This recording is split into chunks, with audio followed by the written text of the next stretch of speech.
All right, it's 6:42. Yes. Buckle up before it jumps the tracks. The KPEL topic train on Acadiana's morning news. 6:42 on Friday, June 17th, 2016. Thanks for waking up with us. Your topic train brought to you by Broussard Poche LLP. Number one on the topic train, Orlando mass shooting. Now, every day brings fresh revelations about the shooter, Omar Mateen. What did he do before the Pulse nightclub attack and during?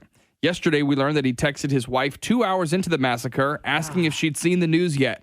When she tried calling him back after learning what was going on, he didn't respond. He also vented on Facebook during the attack. We also learned that about a month ago, Mateen tried to buy body armor and 1,000 rounds of ammunition from a gun store. They turned him down and called the FBI.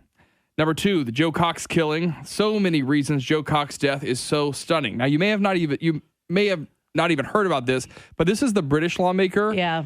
She is the first British lawmaker to be killed in office in more than 20 years. She was gunned down in public in a nation with some of the tightest gun laws, what we've talked about. And it may be over Brexit. You know, that's the big plan for Britain to exit the EU. Yeah. Cox had pushed for Britain to stay in the EU, which is a very unpopular position right now with a lot of right-wing groups, including one so-called Britain. Her attacker reportedly yelled, "Put Britain first," before shooting her. Wow. Crazy story. Number three, the Disney alligator attack. Disney says it will start putting up alligator warning signs as soon as possible after a gator nabbed a 2-year-old named Lane Graves. There are no swimming signs at the lagoon, but none about gators. Officials have caught or killed at least 5 gators from the lagoon and think the one responsible for Lane's death is dead.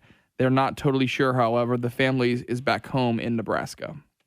Number 4, Team USA is in the Copa America semis after a nail-biting 2-1 win against Ecuador. I don't get the passion about soccer like this. And I know some things it's this giant conspiracy to make us care about soccer. But let me tell you, there are a couple of people who are in our office, if they could wear an entire uniform, head to toe, head to cleats, they would be. And they're so into this thing. See, my brothers are too. Love it.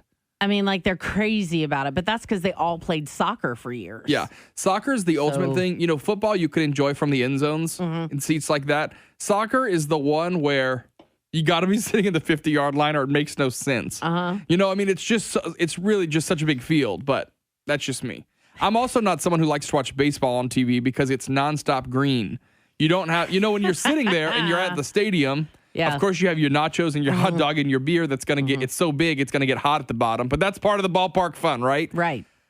On TV, I just don't get it. It just seems like it lasts forever on TV. I'm that way about basketball. You like basketball in person or on TV? Cajuns basketball. Like to go? Yes. Okay. See, because I can almost stand. I can't. TV basketball. I hate TV basketball. I think it is useless. I think it is pointless. Okay, I know great. a lot of people don't feel that way. RB is like, "You're stupid, Bernie." Oh no, you're hearting me. Oh, he loves it. Basketball on TV. You'll hear RB's sports update coming up.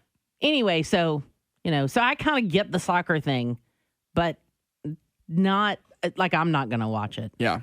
Meanwhile, in the NBA Finals, King James played Superman for the first time, apparently the whole series, scoring 41 points in the Cavs win over Golden State. Goal, 41 now, Golden points. State could have won. Like last night would have been game 4 for them to win. Right. But now we forced a game 7. Remember when I told you about a conspiracy theory? Oh, That's the only one I believe in. Number 5, rocker Meatloaf collapsed on stage last night while belting out the song he's best known for, "I'd Do Anything for Love." At first, fans in Edmonton thought it was all part of the act. Because this is, I mean, okay, let me just pause topic train. Are the performances we go to so over the top that we don't know? We know that the Orlando shooting victims thought that the gunshots were part of the music. When we had the shooting in Colorado, remember in the Batman movie, they thought those people or that guy was part of the movie. It was just a prop. Now we have Meatloaf who's singing "I'd Do Anything for Love" collapses. What? I mean, is he okay? He wasn't singing "Shot to the Heart." You know what I'm saying? Right. No. Okay, I do have to ask a question. Yeah. The topic train person who wrote this, do we know how old that person is? Are you kidding me? No, I'm really serious because Meatloaf is best known for "I Do Anything for Love." I would totally agree. Me and Glenn are like, because you're 12. Yeah, that's what. Yeah, And me and Glenn are like, dude, Bat out of hell, out man. of the hell, man. Oh, Paradise by the Dashboard Lights. okay. Yeah. 2 out of 3 ain't bad. Yeah. We're like, what? Well, that's good. Well, I would. Here's what I'd say: if you had no idea who Meatloaf was, Oh, I see what you're saying. and you So heard the that younger song, people, you would know that song. Yeah. You weren't And like a. How old is Meatloaf now? He's up there, but I mean, Yeah. Rob's right. If the guy is upstage and he's singing, "I would do anything for love," in a deeper voice, Right. and he clutches his chest and And he goes passes face first out, into the right. ground, you can assume That's part of the probably not show. at the Oh, show. reading it further down into my story. Yes, how is 68. Mr. Loaf? He is 60. He's 68. The loaf just to is say. 68, huh? When he didn't move on stage, stagehands rushed to his side, realized it was serious. He had to be taken think away in a about it. stretcher. Even the people there probably are like, he's doing this theatrically. Yeah. Meatloaf, wouldn't you take him away in a pan? Ooh, Oh, that's get so it? wrong. That is so wrong. Glenn, So there's wrong. a reason you don't start here until 7:10. You can't handle the topic train, sir. You know, other people are laughing right now. Look at you. You're killing yourself laughing. It's Friday. We can do that. Okay, so are you part of that crowd that just hates the 1%? Oh, the 1%. Oh, they're terrible. 1%'s the worst. And I'm talking as the haters. Right. Here's how much you need to make to belong to the financial elite. On a state such as Connecticut, it takes $660,000 annual salary to get into the top 1%. Annual salary. Wow. That's a lot of dough. Nationally, a family income of $390,000 brings you to the 1%. Okay. Considers a bunch of different things. In about a dozen states, families need even more to get into the 1%. That Like has in doubled. California, maybe? Or It's doubled between 1979 and 2013. That has gone up. The 1% in 1979, if I'm reading this right, was 180,000. See, my thing is, I wonder how many jobs that those 1% people create. That's always something I'm kind of curious to know, too. Because if you are, then I'm happy you're in the 1%. Yeah. No, me too. Yeah.